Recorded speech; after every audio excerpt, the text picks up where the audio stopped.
안녕하십니까. JTV 저녁 뉴스입니다. 군산 전북대병원의 경제성이 떨어진다는 이유로 사업 추진이 어렵다는 부정적인 연구 용역 재조사 결과가 나와 군산 시민들의 반발이 커지고 있습니다. 전북도 의회 최인정 의원은 지난 4월 발주된 타당성 재조사 용역 결과 타당성이 없는 걸로 나왔다며 이는 전북대병원이 군산에 병원을 건립할 뜻이 없는 거라고 반발했습니다.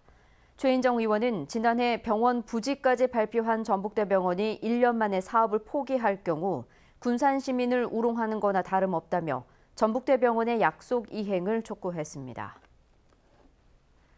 취약계층 아이들에게 돌봄 서비스를 제공하는 지역아동센터가 재원 부족을 호소하고 있습니다.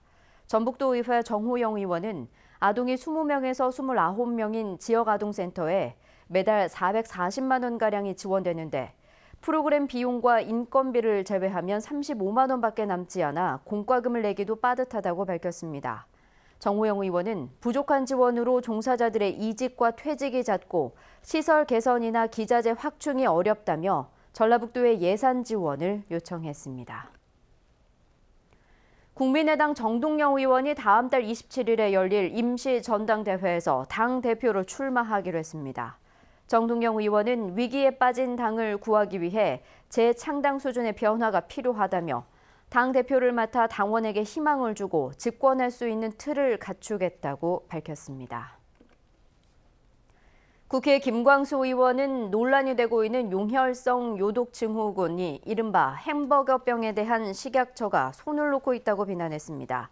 김 의원은 피해 아동 보호자가 2차례나 점검을 요청했지만 식약처는 적합 의견으로 종결했으며 검찰에 고소가 접수되자 뒤늦게 조리 과정에 대한 관리 강화 공문을 보내는 데 그쳐 책임을 망각하고 있다고 지적했습니다. 김 의원은 3년여를 끌어오다 피해가 커졌던 가습기 살균제 사태를 교훈 삼아서 식약처가 즉시 식품안전기본법에 규정된 검사 명령과 추적 조사에 나서야 한다고 강조했습니다. 전북의 주택 임대차 분쟁이 크게 늘어 월 평균 17건의 법률 소송이 제기된 것으로 조사됐습니다. 전북도 의회 장학수 의원이 법률구조공단의 구조 건수를 분석한 결과 최근 3년 동안 매달 17건 이상의 법률 구조가 진행된 것으로 나타났습니다. 장학수 의원은 주택 임대차 분쟁이 심각한 만큼 전라북도가 분쟁조정위원회를 신설해 서민들을 돕자고 제안했습니다.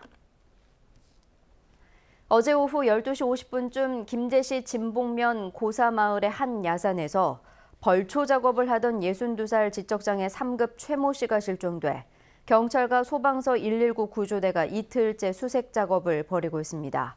경찰은 최 씨가 고사마을 뒷길로 들어가는 장면이 담긴 CCTV를 토대로 정확한 사고 경위와 조사와 함께 수색 작업을 계속하고 있습니다. 오늘 아침 8시 40분쯤 군산시 미성동 옥산 교차로에서 대형 트레일러가 승용차 2대를 잇따라 들이받는 사고가 났습니다. 이 사고로 승용차 운전자 65살 유모 씨와 또 다른 승용차를 몰던 34살 유모 씨 등 2명이 다쳐 인근 병원으로 옮겨졌고 사고 처리로 일대 교통이 2시간 정도 정체를 빚었습니다. 전북은 오늘 8개 시군에 폭염특보가 내려진 가운데 완주가 32도, 전주는 30도까지 올랐습니다. 오늘 밤 사이에는 열대야가 나타나는 곳이 있겠습니다. 내일도 대체로 맑은 날씨 속에 불볕더위가 이어지겠습니다. 내일 아침 최저기온은 20도에서 24도, 낮 최고기온은 31도에서 33도로 오늘보다 1, 2도가량 높겠습니다. 전주기상지청은 이번 주 토요일 한 차례가 비가 오겠지만 당분간 무더위는 계속될 것으로 내다봤습니다. 8시 뉴스 예고입니다. 장맛비가 이어지면서 지정 폐기물이 불법 매립된 익산의 폐석산에서 침출수가 잇따라 유출되고 있습니다. 부영아파트가 있는 20여 개 자치단체들이 전주시청에 모여 임대료 인상 문제에 공동 대응하기로 결의했습니다. 군산 전북대병원 관련 용역에서 사업 타당성이 낮은 것으로 나타나 사업이 기로에 놓였습니다. 세계유산에 등재된 백제 왕궁리 유적의 후원이 개방되면서 백제 유일의 왕궁성을 한눈에 볼 수 있게 됐습니다. JTV 8시 뉴스에서 자세한 소식 전해드리겠습니다.